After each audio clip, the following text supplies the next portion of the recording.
What is going on, everyone? Welcome back to another video. So today I want to talk about CJ Stroud and ultimately the Houston Texans and why I think that even though some of the media says that CJ Stroud hasn't been as efficient this year and has gone through more of a sophomore slump, why I think the Texans are okay and I think they're still in prime contention to compete in the AFC and ultimately try and contend with teams like the Chiefs, Bills, and the Ravens.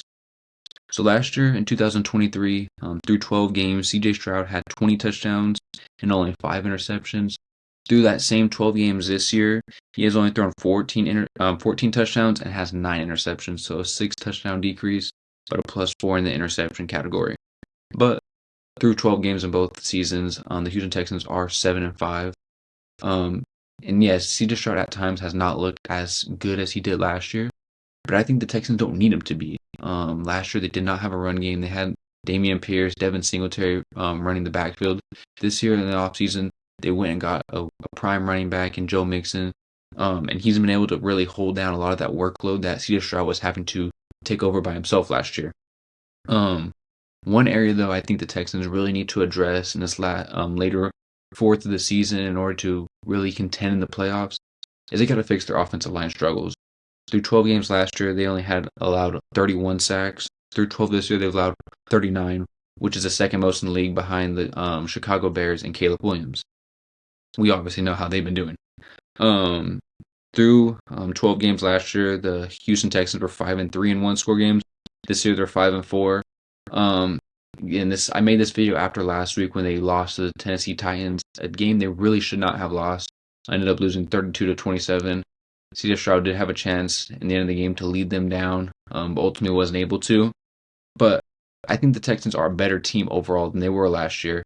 Last year, they were relying on CJ Stroud to really carry the team, and ultimately in the playoffs, they weren't able to come through because they were so one-dimensional in their run game, just wasn't existent in the playoffs. This year, I think they're taking a more well-balanced approach, allowing CJ Stroud to take a backseat a little bit, to allow Joe Mixon, who's been amazing when healthy. He has missed a few games already this season, but when he's been out there, he's been phenomenal for them, averaging over 100 yards a game when he's playing.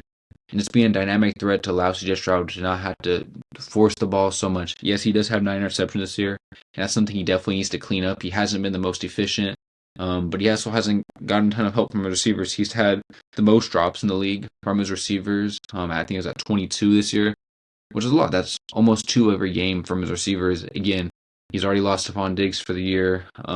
Nico Collins missed 5 games already this year. So I think as the season goes along, I really look for CJ Stroud to really gain some momentum, get some chemistry with the receivers, with Nico, with Tank Dell, with Mechie, in order to really get going full force for the playoffs. What I also found very intriguing was that CJ Stroud has been hurried the most by any quarterback this year. So hurry is not necessarily obviously when they get sacked, but the offensive line is able to block the defender. He's already at the quarterback. He has to roll out, try to make a play.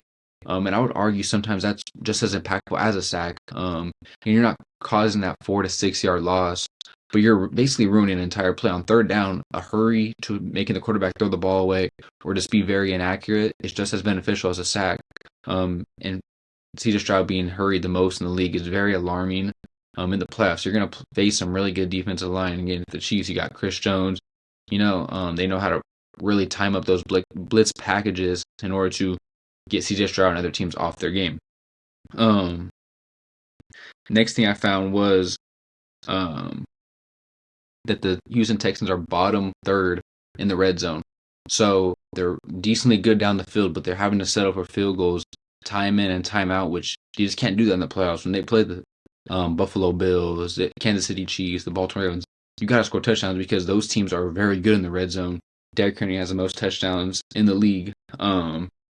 Patrick Mahomes, as of recent, has been very good in the red zone this last week and against the Raiders, but the Raiders always play the Chiefs, I feel like, pretty good. I'm going to try to rattle Patrick Mahomes, but in the playoffs, you just can't be that inefficient in the red zone. This year, through 12 games, CJ Stroud has only had 2 300-yard passing games, while last year he had 5 through 12 games, which just kind of shows they're allowing Joe Mixon to really be that focal point of the offense, which I think is beneficial. It's taking some pressure off CJ Stroud. It's allowing the team to be a lot more physical, allowed to them to possess the ball more, which is what they need going into the playoffs. You don't want Patrick Mahomes to get an extra 2 to 3 possessions because you're scoring so fast. And even when you're not scoring, you're scoring field goals, but you're not taking time off the clock. Again, you got to beat Patrick Mahomes by beating him by your offense just being on the field. That's how you beat him. That's how these teams have had success against the Chiefs, is when they don't allow Patrick Mahomes to get the ball back. Because we've seen 13 seconds, that's enough time for him. You just have to be the team that possesses the ball last. The last teams we've seen beat the Chiefs in the playoffs were the Cincinnati Bengals. They always play them very tough. It's because they are aggressive enough to go for it when you maybe shouldn't. Take the points, take a lead, but you don't want to give Patrick Mahomes a chance. You got to go for it. You got to just play time of possession and not allow him to have an opportunity to beat you guys. I think the Cincinnati Bengals have really created a good recipe of success on how to beat this Kansas City Chiefs, and I think the Texans are kind of taking that route. Again, the Chiefs are a very good rush defense, but if you can just keep grinding out on them, Joe Mixon always has had a bunch of success against them. Just keep grinding and grinding, and CJ Stroud, we know he's clutch when he feel like he needs to be.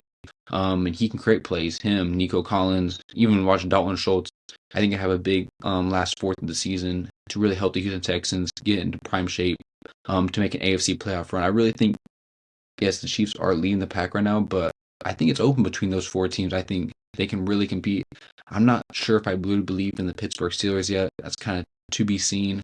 I just don't know if Russell Wilson in the playoffs, having a great quarterback, having an A-tier, S-tier level quarterback is what really, really matters. Again, you kind of see that not so much with the Detroit Lions, but I think Jared Goff has played phenomenal this year. And that team is just the most complete team in the league. I don't see that with the Pittsburgh Steelers. The rush offense, it's good, but it's not amazing. The Lions, again, it's all right. The receiver core, you want a little bit more out of it. So I can't put them obviously in the same tier as the Detroit Lions. But I think the Houston Texans, amazing quarterback. The running game's been good. I think the O-line just needs to step up. They got to give more time to CJ Stroud.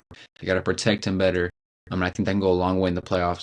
But ultimately, I don't think I'm really worried about CJ Stroud. And I think the media shouldn't be as well. Yes, his stats on paper might not look as good as it was last year. But I think that's a good thing. I think they're being a more well-balanced team. I think they're really priming themselves to compete in the AFC and not trying to be so flashy, because that doesn't win you games in the playoffs. We've seen time in and time out the Chiefs. Their leading receivers, we McCole Hardman.